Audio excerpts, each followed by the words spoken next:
Any questions about anything before we start?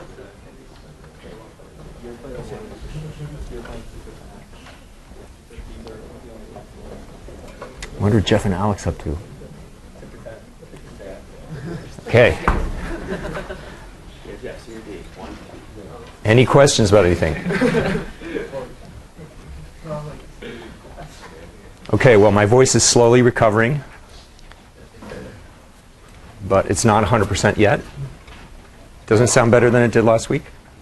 Yeah? Oh, you weren't here. How do you know? Video note. Ah, that's right. Okay. Anyway, we're talking about this very important notion from game theory called Nash equilibrium. So,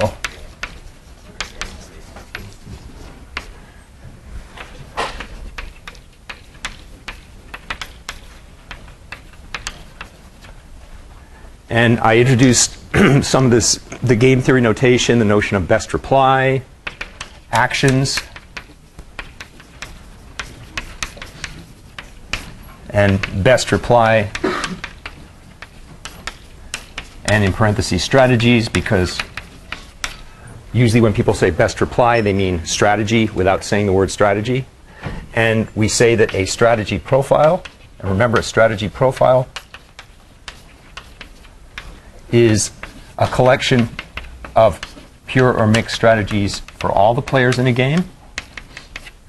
So it's an n-tuple, an ordered n-tuple of strategies is a Nash equilibrium if and only if for every I, sigma I star is a best reply to the strategies for the other players, and the game theoretic shorthand that we use for that is sigma star sub minus I. Okay, that's very standard game theory notation. All that means is that every player is playing a strategy such that even if all the other players announced that they were going to play according to sigma star, that player would have no reason to change his strategy because he's already playing a best reply to that opposition strategy. It's a good test for Nash equilibria. And one key result that we noted is that a best reply, sigma I star, is a best reply to sigma sub minus I star if and only if every action to which sigma I star assigns positive probability is a best reply action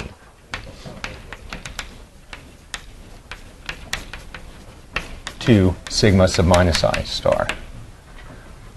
So in some sense, the best reply strategies for player I to some opposition collection of strategies is just all the mixed strategies that mix only over the best reply actions to that opposition strategy.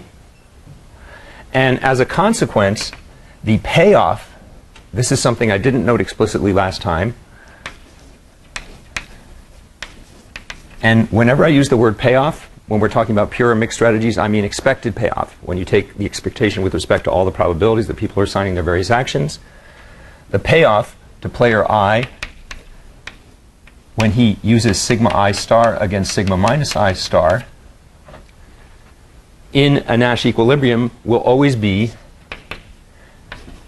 the payoff to player I of any of the actions that he happens to be using the positive probability in sigma I star.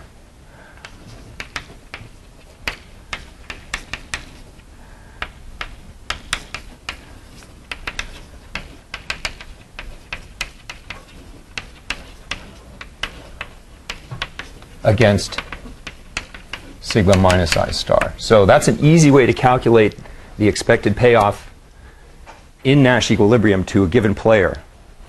Okay, and this is when sigma star, the strategy profile, sigma 1 star to sigma n star is a Nash equilibrium. And the reason for this is because every action that each player is taking is a best reply action to the opposition strategies, that means each of those actions has to give the same best payoff. against that opposition strategy. So this is a good way to calculate the expected payoff. And the fundamental theorem of game theory is, I mean, I call it that. I don't know if anyone else does. Every finite game has at least one Nash equilibrium. And that's a cool thing. It's always good to have nice constructions exist. And if all the strategies in a Nash equilibrium are pure strategies, we have what we call a pure strategy Nash equilibrium. So a pure strategy Nash equilibrium is a Nash equilibrium wherein all the strategies for all the players are pure. And what we were doing at the very end of class last time is going through all our example games and figuring out all the Nash equilibria, pure and non-pure. Okay, we started calculating all the Nash equilibria for the example games. And we were done with the prisoner's dilemma. And we were in the middle of the battle of the sexes. And today I want to finish that one up. And I also want to talk about matching pennies and hawk dove. Find all the Nash equilibria for those games. So prisoner's dilemma, we're done. We discovered that there's one pure strategy Nash equilibrium for that game, and that's where both players defect. And there are no mixed strategy Nash equilibria, and that's actually a homework problem, that there are no mixed strategy Nash equilibria. It's easy to figure that out. In the battle of the sexes, and let me remind you what the game looked like.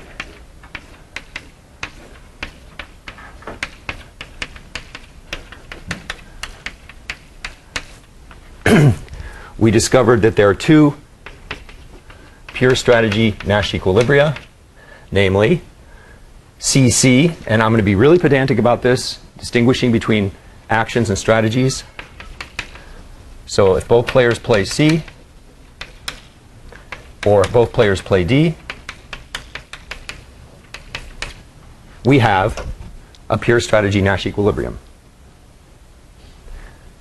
The idea, once again, if I'm player 1 and player 2 says, I'm going to play C, then I'm going to want to play C as well. There's no reason for me not to play C. Whereas if player 2 says, I'm going to play D, I want to play D. Now, what about the mixed strategy Nash equilibria? What about others? So non-pure Nash equilibria. Do we have any here? Let's think about that.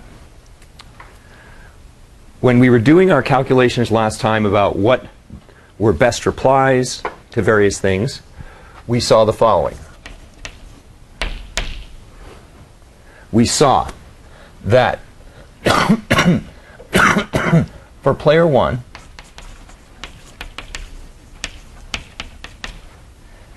we had the following. C is the unique best reply action to the opposition strategy QC plus 1 minus QD if Q is bigger than 1/3. And we saw that D is the unique strategy, or unique best reply action if Q is less than 1/3, and C and D are both best reply actions when Q equals 1/3. And we saw from the other end, for player 2,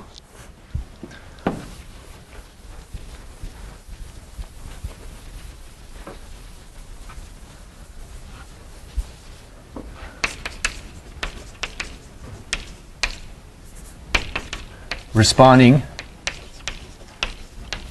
to strategy P, C plus 1 minus P, D, and I'm using P's for probabilities for player 1 and Q's for probability for player 2. Matt? You mean B instead of D, yeah. They sound the same over the phone, so. Thank you. Everybody get that? I just had D instead of B. So for player 2, responding to PC plus 1 minus PD, C is the best reply, the unique best reply action when P is bigger than 2/3. D is the unique best reply action when P is less than 2/3. And both C and D are both best reply actions when P equals 1/3 or 2/3. So from this information, we can figure out all the mixed strategy Nash equilibria of this game. Okay? How so? If player 1 is playing a mixed strategy in equilibrium, both of his actions have to be best reply actions to whatever player 2 is playing. Right? That's a key thing about best reply strategies. Best reply strategies mix only best reply actions. Therefore, if player 1 is playing a mixed strategy in equilibrium, playing both C and B with positive probability, then player 2 has to be playing in a way that makes both of those best replies. So for player 1 to want to mix, player 2 has to play Q equals 1/3. Exactly.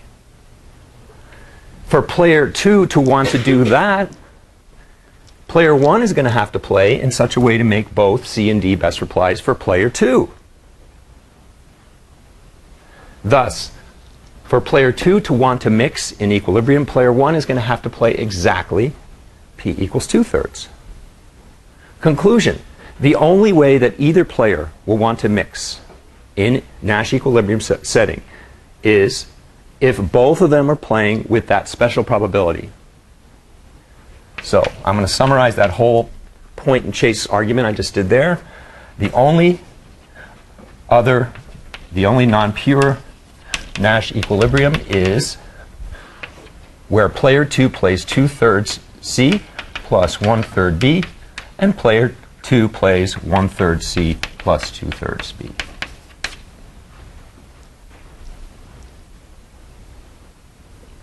So this game has exactly one other Nash equilibrium than the pure ones. Rahul? You know that probability is actually equal to 1 in a whole deck, right? Or a whole space. I mean, total probability is always 1. The total, if a player is playing a mixed strategy, Right. the sum of all the positive probabilities he assigns to various actions has to be 1, yes. Okay. So player 1 assigns 2/3 of his, he spins a spinner. That's a nice eraser.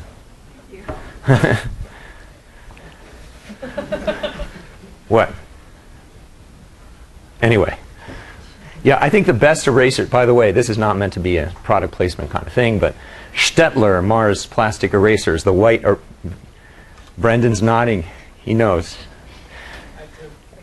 Yeah. Oh, Rahul. Yeah, and actually, you know, I was visiting my mother like a couple years ago, and we were in Staples, and she said, you know, I need an eraser because none of the pencil erasers, all the pencil erasers. I said, well, let's get a Stettler one. So we went, and all we could find were packages of 7 or 8 of them, right?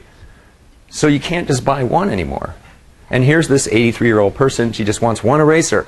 Why should we spend like $8 buying 8 erasers? You know, it's really annoying. Anyway.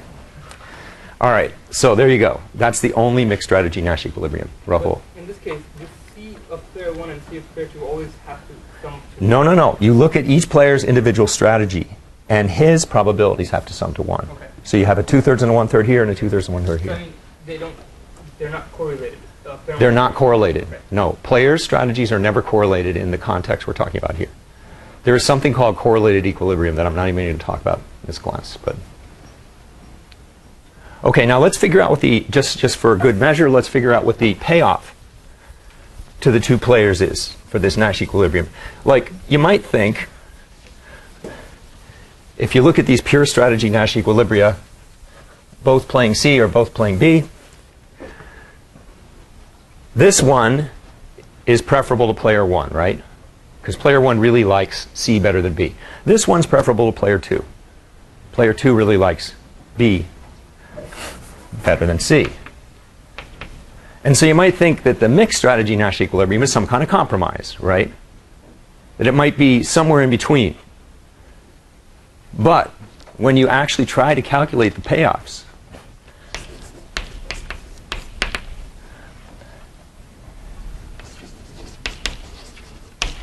So calculating the expected payoffs,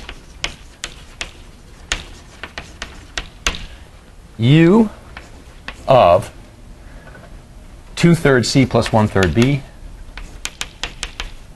U1 of 2/3 C plus 1/3 B against 1/3 C plus 2/3 B, that's going to be the same as U1 of either of those actions, C or B, against that, because they're both best replies. And if you figure out what that is, you get 1/3 times 3 plus 2/3 times 1, which is 5/3, right? And player 2's payoff, so similarly, player 2 earns payoff 5/3 against 1/3 or 2/3 C plus 1/3 B by player 1. So the bottom line here is that this seeming alleged compromise, the mixed strategy Nash equilibrium, gives a worse payoff to both players than either of the pure strategy Nash equilibria. So conclusion, this Nash equilibrium gives both players worse payoffs than either of the pure strategy Nash equilibria. So sometimes your game theoretic intuition gets corrected, or at least that's what happened to me when I first learned about this one. I figured that this would probably put the payoff in between 2 and 3 for each player. But no, it puts it below 2 for both players, whereas each of them earns at least 2 in either of the pure strategy Nash equilibria. Yes? Yes. This comes from the following, from the fact that in equilibrium, if I'm playing an action with positive probability, it has to be a best reply action. Therefore, all the actions that player 1 is playing against this are going to get the same best payoff. So if you calculated U1 of B against this, you get the same thing. In fact, maybe I'll put that up there for good measure. It's just so I don't have to do a whole bunch of other 1/3s and 2/3s and 5/9 and all that kind of stuff. Okay? So everybody get this. This example, in some sense, is enough to understand almost everything about these pure and mixed strategy Nash equilibria. And we'll just see manifestations of this coming up again and again. So I just want to make sure we're on the same page with this before we move on to matching pennies.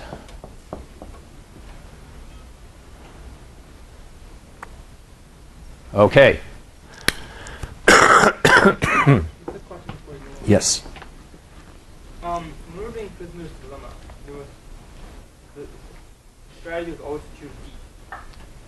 Right? The unique best reply against any opposition strategy for both players is to play D. Yes. But in this case, so there's no unique best reply. That's right. Well, there's no unique best reply if the other player is playing with that special probability of 1/3 or 2/3. There is a unique best reply if the other player is playing not at that probability. But I mean, in that case, it wouldn't really, like in the prisoner's dilemma, you'd always choose D no matter what. Here, there are 2 different unique best replies, aren't they? Depending on the probability. Yes, depending on what the other player does. The notion of best reply depends on what the other player is doing. You can't talk about best reply until you say, what is the other players doing? What are the other players doing? And you say, okay, suppose the other players are doing this. What are my best replies to that? Well, in this game, it turns out that for almost all values of the opposition coin flip, I have a unique best reply. Sometimes it's C, sometimes it's B. But for one special value, both actions are best replies. Good question. Yes, Vincent. So is there no time where a mixed strategy is like strictly better than the best reply action? If that makes sense. Like the best reply strategy, sorry, is strictly better than the best reply action. No, there is no case where a best reply strategy yields expected payoff to a player higher than any of his best reply actions, because the best reply strategy payoff is going to be a convex combination of the same number. For those of you who know what convex means. For those of you who don't know what convex means, it's just like a probability combination of the same number, namely the best payoff you can get against the opposition. Okay. Robert? Right. Correct. And we will discover that momentarily. Okay, any other questions on this very paradigmatic example? Okay. So, let's move on to matching pennies. Oh, and by the way, yesterday, kind of a famous guy in my field, you know, he's from the control systems community, teaches at Georgia Tech. He gave a talk about his research. He was one of our colloquium speakers. There's like 4 of those per semester. And it was all about like evolutionary game theory. It was kind of cool. I mean, I wish you guys had been there because he mentioned all these things we mentioned in class. You know, he mentioned exploitation versus exploration, that buzz phrase. He had a Markov chain on the board or on the screen, and he talked about, you know, game theory and evolutionary game theory and all that stuff. And it would have been cool if you were there, because even if you didn't get the exact details of what he was saying, you would say, "Hey, I know what all these words mean, kind of." You know, I've seen them in a 4,000 level class, and this guy's a world famous researcher working on this. I could probably understand what he's working on. There you go. So, with that sales pitch, talked about matching pennies, and it turns out that his group is looking at a couple of issues that I had been unable to find anybody looking at. He's looking at them from a slightly different standpoint, but it's really going to help me understand things that I've been trying to understand in this. Okay, so matching pennies, this is the game.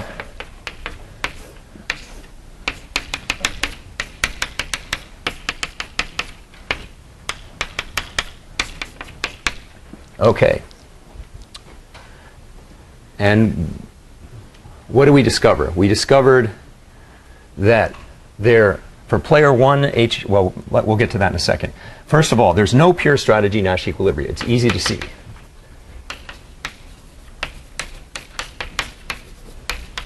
And I'll show you the way to see that. This is a good way to figure out that there's no pure strategy Nash equilibria without writing anything down. You know, you put your pen down and you prepare to point at the game. Okay? You say, okay, are there any pure strategy Nash equilibria? Let's see. Okay, so say player 1 plays H. What's the best reply for player 2? T. Okay, so what if player 1 is playing T? What's the best reply for player 1?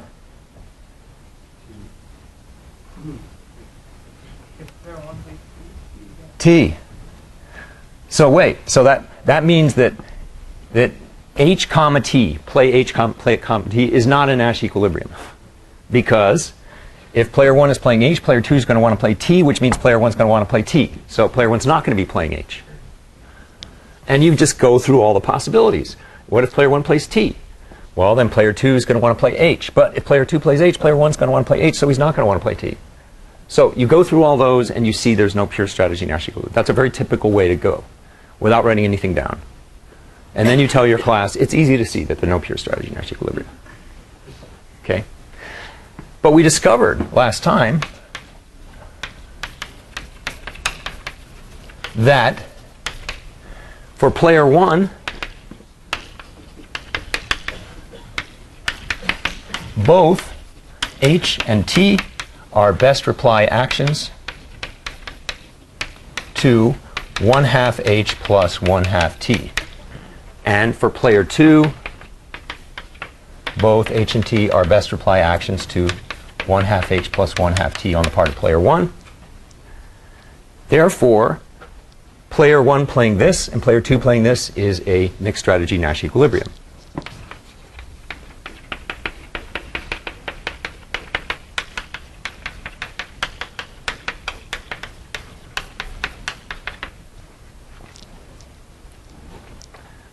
And we also saw that, by the way, that if player 2 plays with a probability other than 1/2, then player 1 is going to want to play a pure strategy in response. There's a unique best reply. And similarly, if player 1 plays with a probability other than 1/2, player 2 is going to want to play with a pure strategy. But we know there are no pure strategy Nash equilibria. So that's the only one.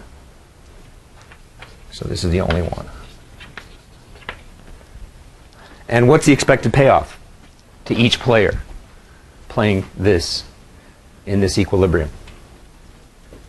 0, exactly.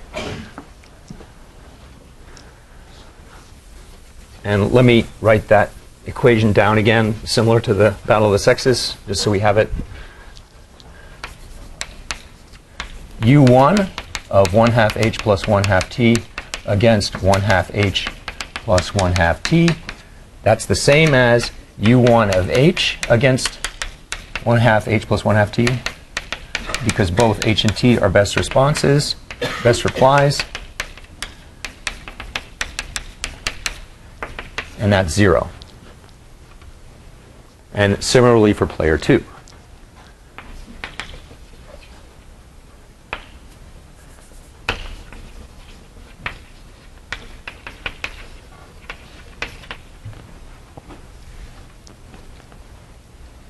Okay?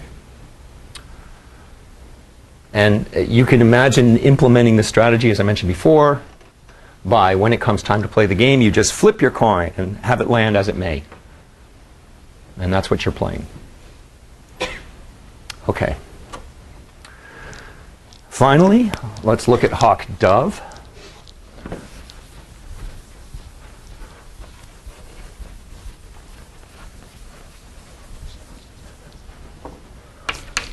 Also known as the game of chicken.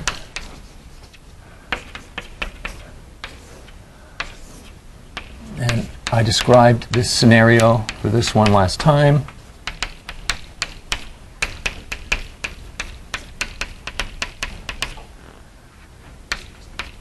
And we talked about animals posturing, and the New York Times article about when you want to go to an interview, you should go into a private room and make yourself big for a few minutes. You know, believe it or not, that works.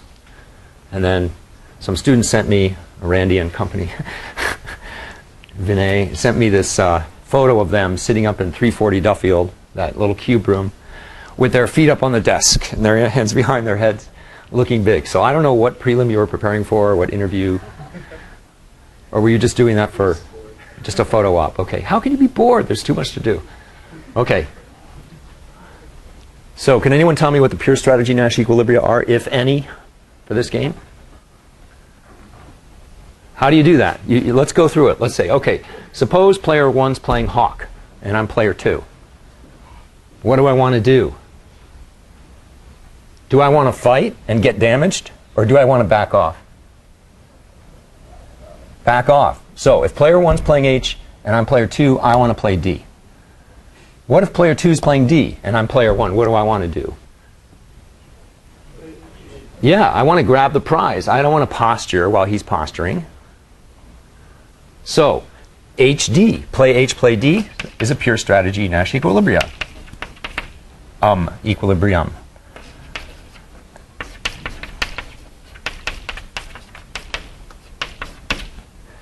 And similarly, it goes the other way as well. If player 2 wants to play H, is going to play H, then player 1's best reply, unique best reply, is to play D. And if player 1 plays D, player 2's unique best reply is to play H. Therefore, these are the pure strategy Nash equilibria. Very good. What about mixed? We discovered last time when we were calculating best replies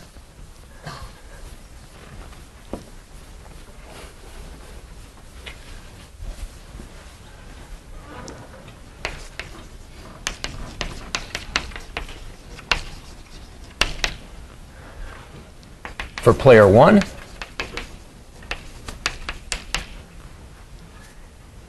replying to QH plus 1 minus QD. Just stretching? Okay. That's cool. H is the unique best reply action if Q is bigger than 7/12.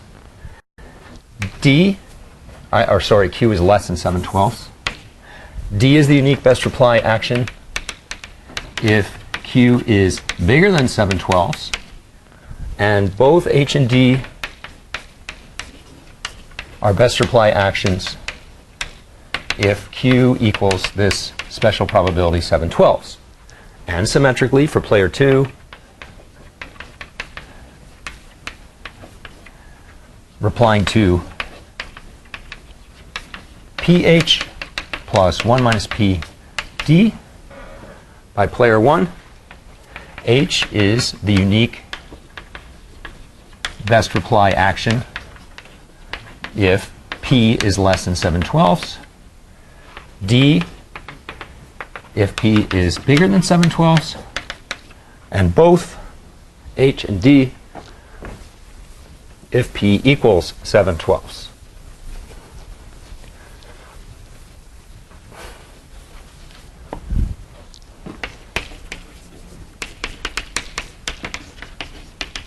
So for reasons, again, similar to the battle of the sexes, similar to matching pennies,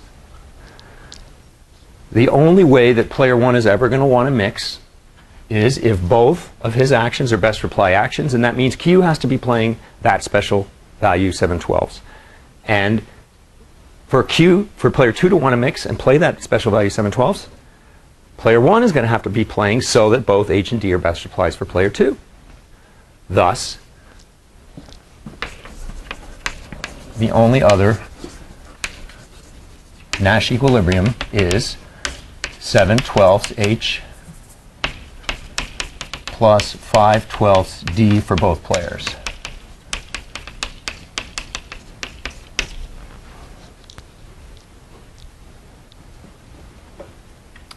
Okay.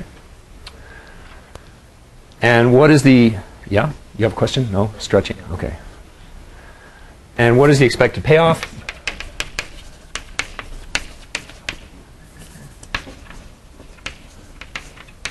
In this equilibrium? To player 1,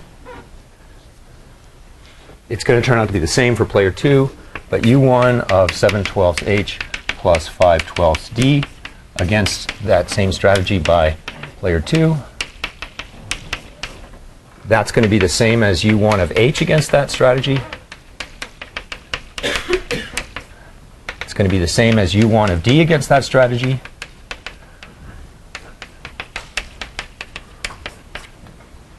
And it turns out that it's easier to calculate this one, so I'm going to use this one. And U1 of D against that strategy is going to be 5/12 times 15 plus 7/12 times 0. So it's going to be 75/12, I think. And it would be the same thing if you calculated. This one is harder to figure out, but anyway. Okay? So now we know all about these example games. We know all their Nash equilibria, pure and mixed, and so on. Yes? Why is the US the only other Nash equilibrium at 7/12 H plus 5/12 D? Why not the other way around? What do you mean the other way around? Why not 5/12 H instead of 12 D? Because if player 2 is playing 5/12 H plus 7/12 D, and I'm player 1, I'm going to want to play H, period. I'm not going to want to play D ever in that case. Therefore, I'm not going to want to mix. I'm not going to want to play 5/12 H plus 7/12 D.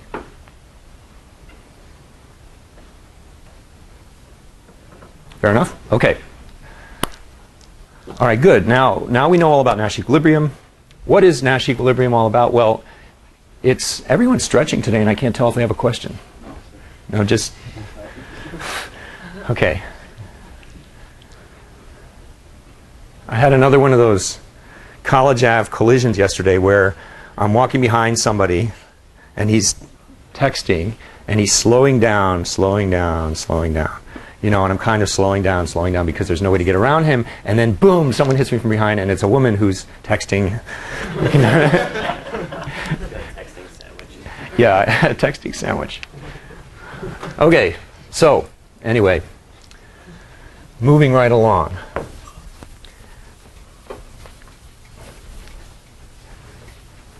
And aside from broader philosophical issues that I'll talk about a little later, Nash equilibrium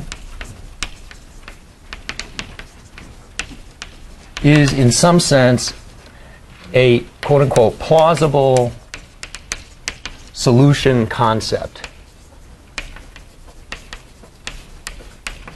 for games. In other words, like it was really a brilliant idea, by the way. And his PhD thesis, Nash's PhD thesis, where he introduced this idea, was all of like 28 pages long, double-spaced, typed.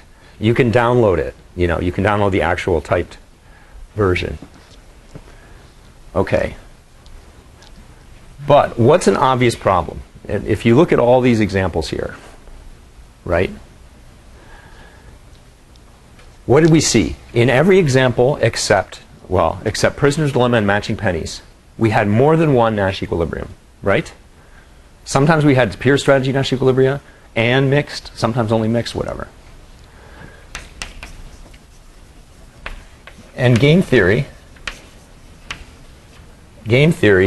doesn't sort of give us a mechanism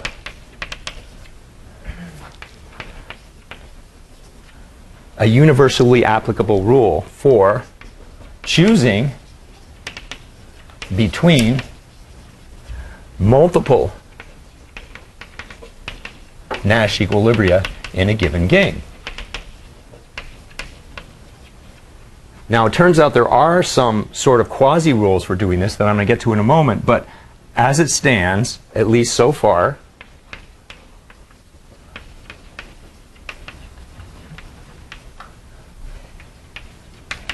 we don't have a way of picking between multiple Nash equilibria. And I claim that any sort of obvious way of doing it in terms of payoffs, I can come up with a game example where that's a bad way to choose between them. Let me just give you a couple of trivial examples. Suppose, like if you think of the battle of the sexes, you know, one equilibrium, one of the pure strategy Nash equilibria is better for one of the players, the other one is better for the other player. How do you pick between those? I don't think there's an obvious way. But both of them, the players' payoffs sum to the same amount, so they're tied that way. So what if you proposed, all right, well, let's say if we have two Nash equilibria, the sum of the two payoffs, if that's a max, then that's a better equilibrium. Does that sound like a reasonable thing? I have a game, it has two Nash equilibria. In one of them, the sum of the payoffs is bigger than the sum of the payoffs in the other one. Does that make sense as that being a better Nash equilibrium? What do you mean by better? In some sense, like better. You know, it's what we. There are various ways of looking at better. You can look at it from a descriptive standpoint. And this is another thing that the guy talked about yesterday. It was descriptive versus prescriptive. I use normative instead of prescriptive. But do you think of game theory as describing how people interact in the world? Or do you think of game theory as describing how people should interact in the world? And the better thing has sort of a tincture of both prescriptive and normative, or descriptive and normative features. Like, people should play the equilibrium that gives the highest sum payoff, right? I'm kind of trying to sell you that. Well, let me show you a game where, to me, it doesn't make sense. How about if the payoffs look like this? This one is 10 to the 59th, my favorite large number, 0, 0, 0, 0, and 10 to the 53rd for both players. Okay. Now, there's two pure strategy Nash equilibria. Play this corner, or you play this corner, right? This one has a higher sum of payoffs. But to me, it looks grossly unfair to player 2. Right? So, some payoffs is not a good. Now, you give me any other proposition, and I can produce a game that shows why that's not a good way to decide between equilibria. I guarantee you. So you can spend the break, Drew, coming up with something, coming up with a plausible way of choosing between Nash equilibria. And I can produce a game for which that's not a good way to choose. But anyway, game theory is sort of silent on that. Now, during the course of the development of game theory, that was a big problem. Okay. People said, well, wait, if there's more than one Nash equilibrium, how do we pick between them? So people started looking for what are called equilibrium refinements. And this is another thing that the guy yesterday talked about. Okay, so one sort of attempt to sort of disequilibrate all the equilibria to show how, say, one equilibrium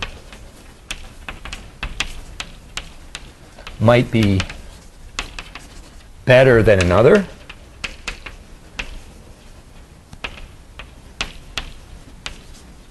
was by means of these things called equilibrium refinements. Okay, so what I'm going to do, I'm going to go over two common equilibrium refinements. So one of them is this idea of a strict Nash equilibrium. So here's the definition. A Nash equilibrium, sigma 1 star through sigma n star for an n-player game, is strict.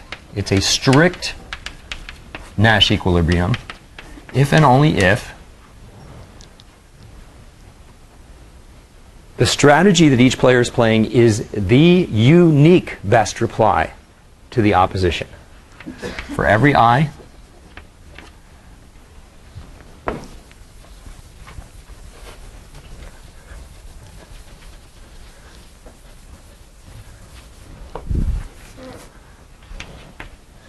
sigma I star is the one and only, the unique best reply for player I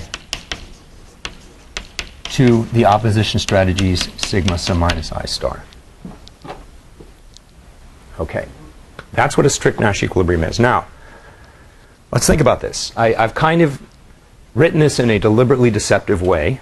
I've written it as if one or more of these strategies could be mixed. Is it possible for a strict Nash equilibrium to feature a mixed strategy for any player? Let's think about that. A strict Nash equilibrium is one wherein every player has exactly one best reply strategy to all the other players' choice and is playing that. Is there any way for that to be a mixed strategy? How come? Why? People are shaking their heads saying, you shook your head most vociferously or shakiferously or whatever the word. The whole point was that they had equal best replies.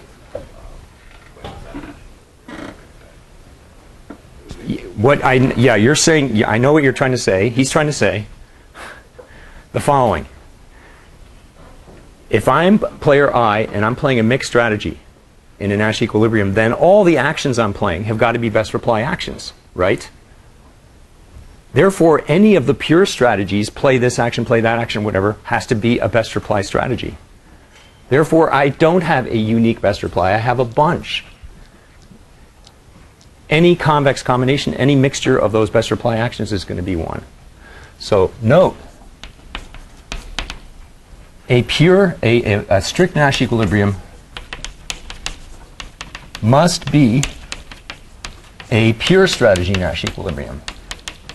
That is to say, each of these sigma sub I stars must be a pure strategy, which we usually denote by S sub I star, because if not,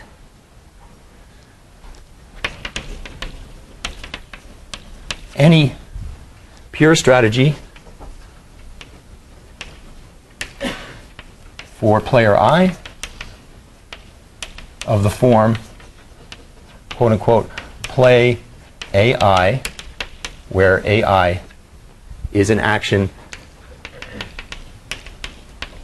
and I'll abbreviate this as an action in sigma I star, is another best reply for player I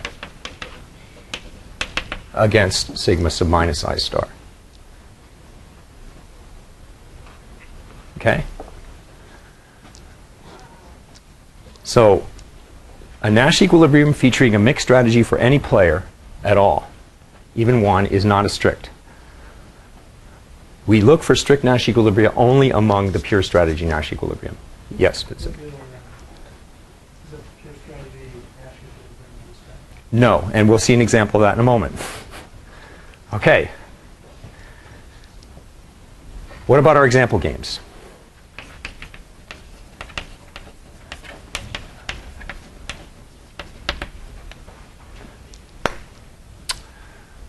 How about the prisoner's dilemma? We have this one Nash equilibrium, play D, play D. Is that a strict Nash equilibrium? It's a pure strategy Nash equilibrium for sure. Yes, how come? Because that's the only Nash equilibrium that no matter what your the form play I is, you're always gonna play D no matter what your person chooses. Okay. You're sort of dancing around the shortest version of the answer. The shortest version of the answer of why play D is a strict Nash equilibrium is because play D is the unique best reply to play D for the other player. Got it?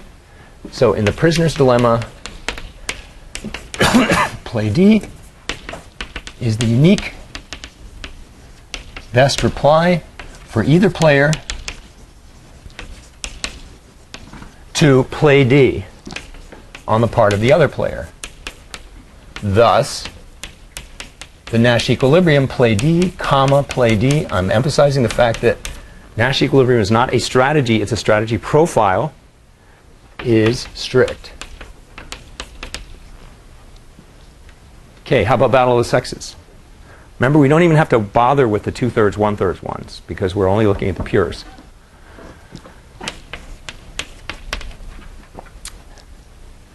Play C, play C. Play D, play D. Those were our, play B, I mean. Those were our pure strategy Nash equilibria. Are they strict? If I'm player one, is play C my unique best reply to play C on the part of player two?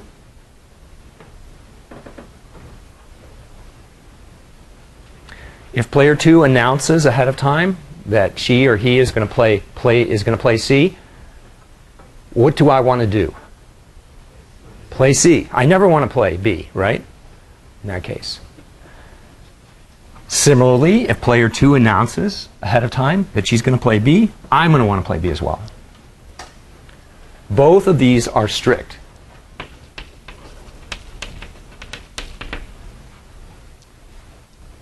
Because each player is playing his unique best reply. There's only one best reply to what the other player is playing.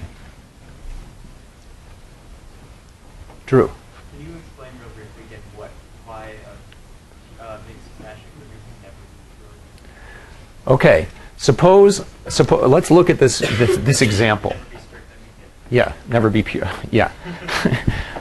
A mixed strategy Nash equilibrium is not pure. Okay. Let's look at this example. Suppose we're in that mixed strategy Nash equilibrium. This is a thought cloud of, we'll put it down here. Say player two plays 2/3 or 1/3 C plus 2/3 B, and player one plays 2/3 C plus 1/3 B. That's our mixed strategy Nash equilibrium for this game. Say I'm player one, right? Player two is playing this. Therefore, this strategy is a best reply. But the pure strategy play C and the pure strategy play B are also best replies.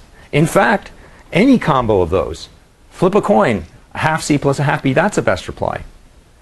You know, 10 to the minus 59 C plus 1 minus 10 to the minus 59 B is a best reply.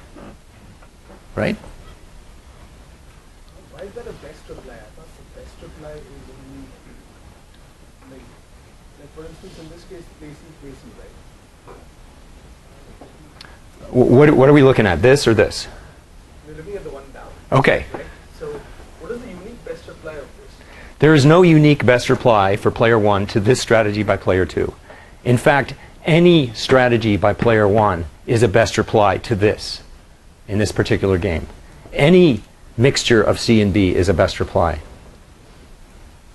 Oh, why would that be a best reply? Because both C and B and any mixture thereof give player 1 expected payoff 5/3 against this. And if there's only one payoff that player 1 can get, that's got to be his best payoff, right?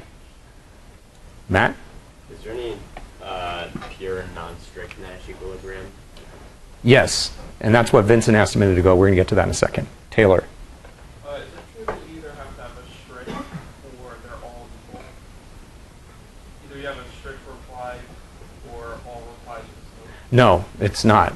As soon as you expand beyond two strategies per player, that in a two strategy game, that's going to be the case. But yeah. Okay. So I'm going to erase this. Drew, is it okay if I write? Yeah.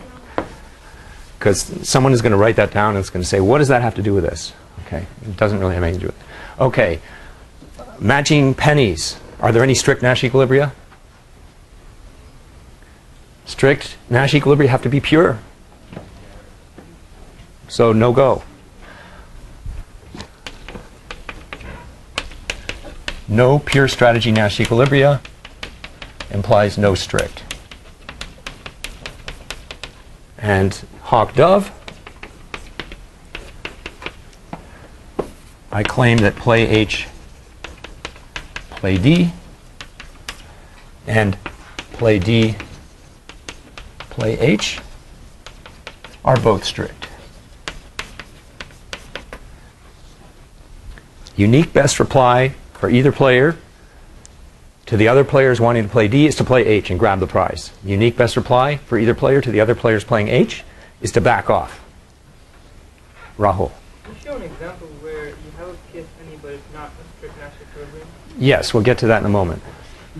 There's the third time that. That's okay. We need people from that side of the room to ask the same questions as Matt and Vincent. Okay. So that's actually a good time to take the break, because when we come back, that'll be our second equilibrium refinement, turns out.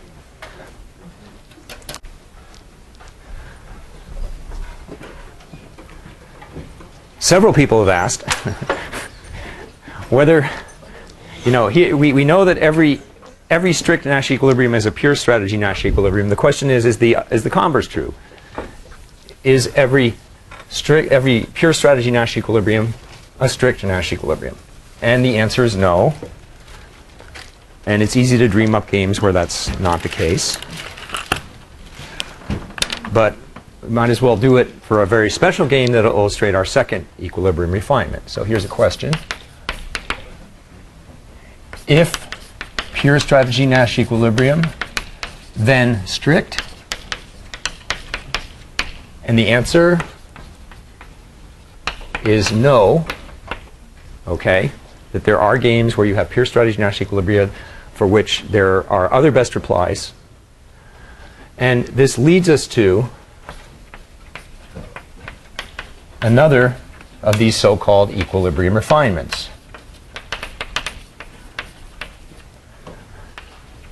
And this is due to Reinhard Zelten, who's a German game theorist. And in 1994, when Nash won the Nobel Prize, he shared it with two others.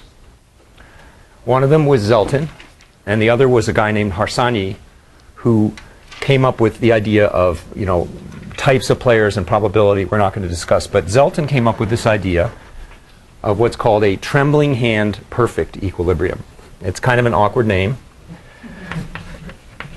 And some kids call it a quivering finger. They're visualizing a gun, you know.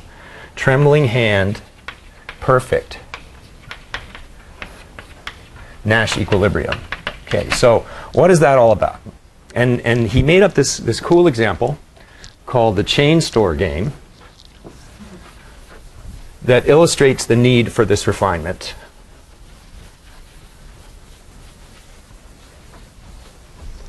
Okay, so the chain store game is something like this. I'm going to draw up the game and I'm going to try to explain what's going on. Player 1 has two choices, yes and no. And player 2 has two choices, which I'm going to call peace and war. Okay. And there it is. Player 1, player 2 is an incumbent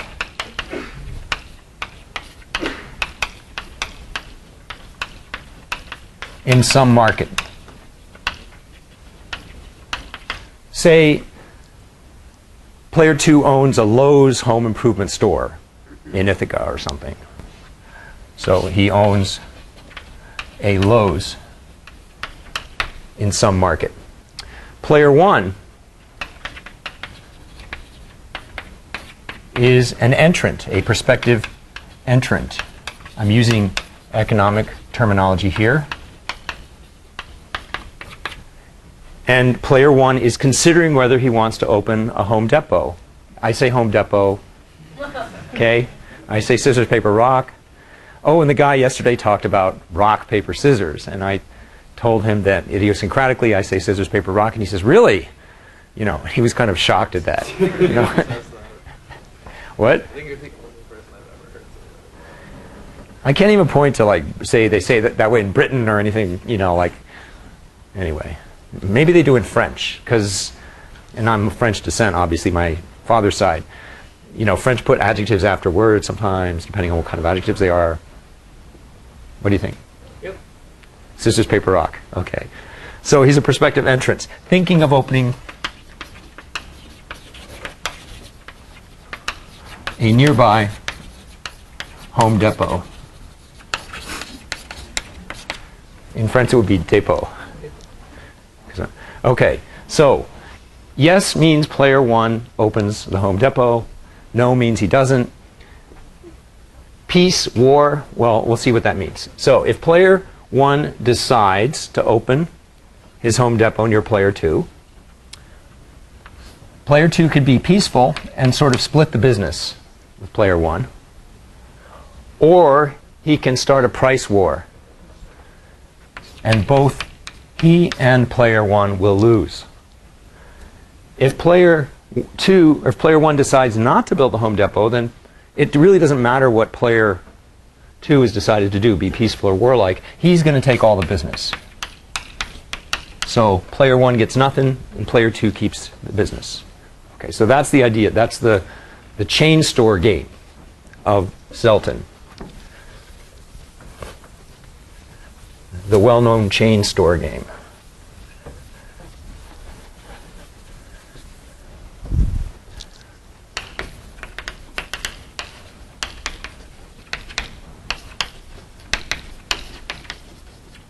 And there's other chain store games. By the way, there's something called the chain store paradox. You know, I don't want to go into all that, but there's a lot of cool papers on this stuff. Okay, so let's look at this. Let's look at pure strategy Nash equilibria. Tell me what the pure strategy Nash equilibria are.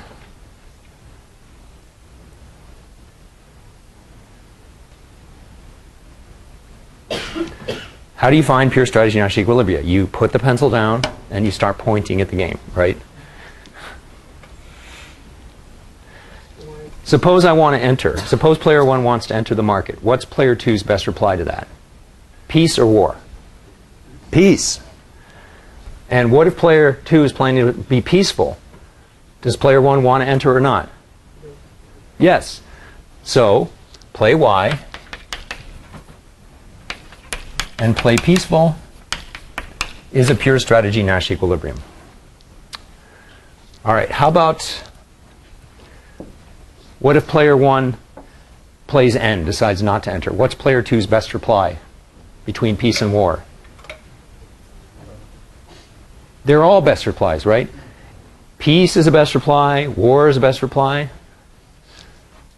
So those are, so play n comma play peace, play n comma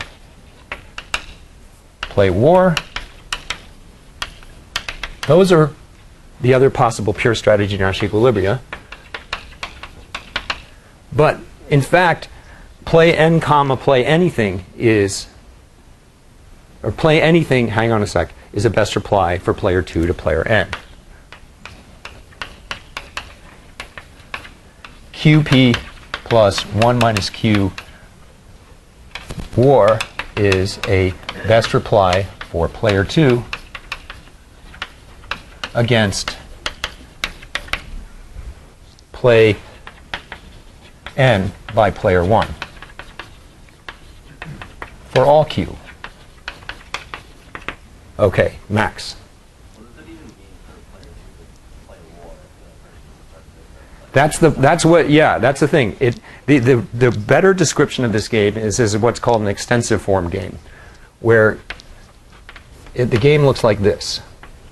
Player 1 at this first node decides whether to enter, right? And then player 2 decides, but only in the case where player 1 has entered, whether to be peaceful or warlike. And so over here, 0, 2 is the end payoff, and over here, peace leads to 1, 1, and war leads to -1, -1. And when you treat this as what's called an extensive form game, once player 2 gets to this node, he's never going to want to choose this, right? But that question gets to the heart of the matter of whether it's a good model to model this as a strategic form game or not. But the point is, you know, we can write down any numbers we want in a game matrix, and it'll be a game. So I'm writing down these numbers, and I'm just saying this is the game, and this is the fable that goes along with it. Okay? All right. So, yes? Is NP a Nash equilibrium? Yes. Because if player 2 plays P, then wouldn't player 1 play yes? Oh, wait. Yeah. Hang on a second. Yeah, you're right. I jumped the gun on that a little bit. So let's get this right. This is not, but this one is. Yep. So just cross out that middle one. This, however, is still true. That's what I was messing up with. Okay. Everybody get that correction? That there are two Nash equilibria. Player 1 enters and player 2 is nice, or player 1 doesn't enter and player 2 is not nice. But he never really has the chance to not be nice, right? But he's planning on it. Okay. Now there's something other than the whole temporal issue there that Max raises. There's something sketchy about the NW equilibrium that's not sketchy about the YP.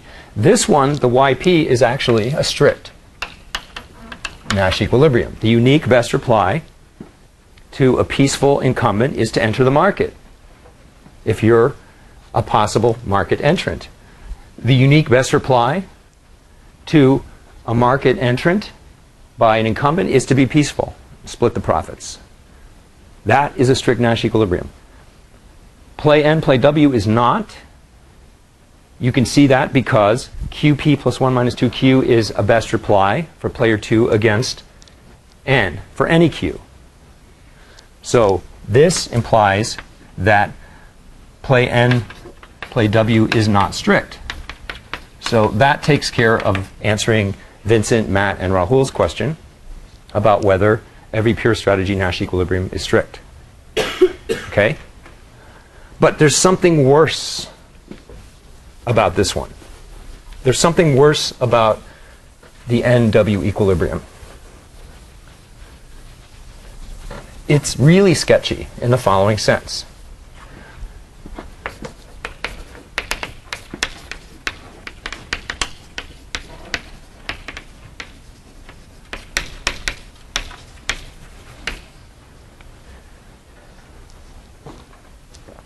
If player 1 has the tiniest possibility of entering the market,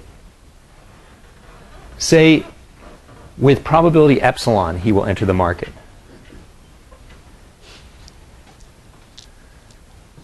So suppose player 1 plays epsilon y plus 1 minus epsilon n for a very small epsilon.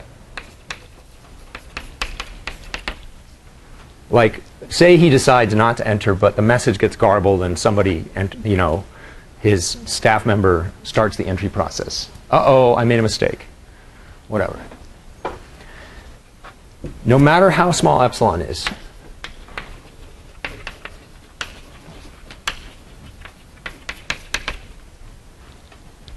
being warlike is not a best reply to this.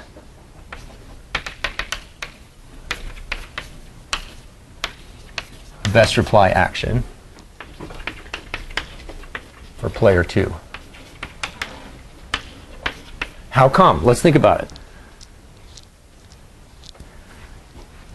If player 1 plays epsilon enter plus 1 minus epsilon not enter, the payoff to P is, so the payoff to P against that thing, epsilon y plus 1 minus epsilon n, is equal to epsilon plus 2 times 1 minus epsilon, so it's going to be 2 plus epsilon. The payoff to warlikeness against that is going to be minus epsilon plus 2 minus epsilon, 2 minus 2 epsilon, so it's going to be 2 minus 3 epsilon. And this is always bigger than that for every epsilon, no matter how small. Thus, no matter how tiny a perturbation player 1 makes off of the pure strategy not enter, player 2 is never going to want to follow through with the so-called threat, the Nash threat of being nasty. Right? And that is what that extensive model layer captures.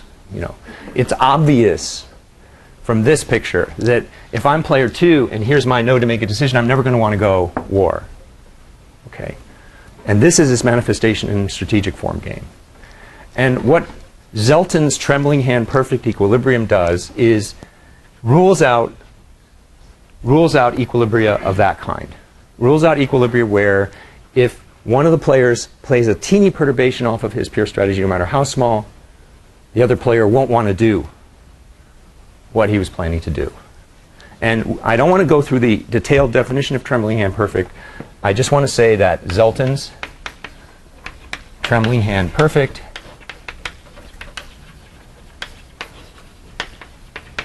idea rules out equilibria of this kind.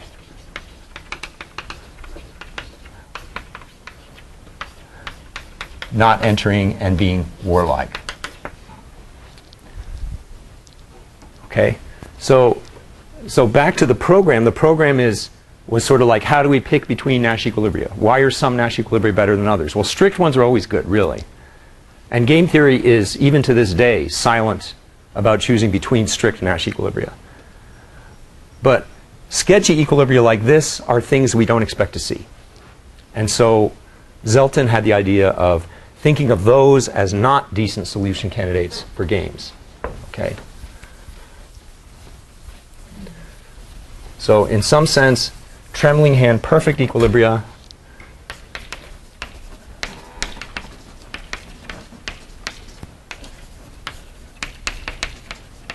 are better than ones that aren't.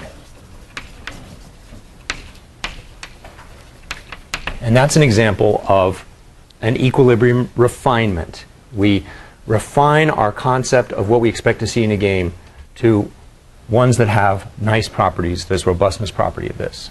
Okay? That's just one example. Or actually two, because we talked about stricts. Just two examples of equilibrium refinements. There are many others. And I'll just rattle off some buzzwords. Yeah, unsketchy, you know, what, right? Yeah. There's others include something called a proper equilibrium, stable equilibrium, et cetera. I could go on and on. And game theory books always have it's almost a requirement that you make some kind of zoological analogy to this. You say something like the taxonomy of different equilibrium refinements is getting more complicated than the phylum of bacteria or whatever, you know, I don't know. They always, something like that. The more refinements get spawned every year, you know, that kind of thing. But these are just two, the strict and the trembling hand perfect, okay? And game theory, as I said, is largely silent on picking between strict ones and all that stuff. But there are others. But that's just one issue with game theory. Okay, so the multiplicity of equilibria in any event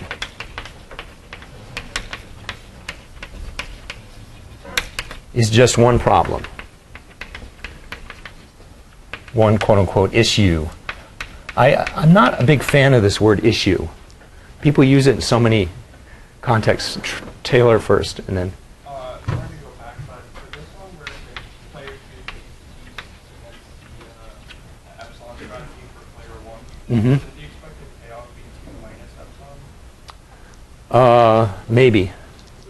Sometimes I do these wrong. So epsilon y is going to give, if he's peaceful, he's going to give you epsilon. And this one is going to be 2 times 1 minus epsilon. Yeah, so it's 2 minus epsilon versus 2 minus 3 epsilon. Good, thank you. And Drew. Is there any implication between strict and trembling hand perfect? Yes, strict implies trembling hand perfect. But not the other. Yes. Okay. So that's actually a good thing to know. Strict implies trembling hand perfect, but not the other way around. Okay, turns out. All right, so the multiplicity of equilibria is only one issue with game theory. Another one that's perhaps more troublesome in a way, and which leads us naturally into the whole evolutionary game theory idea, is that nowhere in game theory does it talk about, like, how do players learn about the game? How do players learn how to play? How do they you know, contemplate these, and most of all, how do they obtain this common knowledge that's necessary for all the game theory theorems to hold? Remember, common knowledge is that technical assumption, and there's a handout on that. I think it's visible. It is visible, I know it. Yeah, that you might want to read. So we'll get to that next time.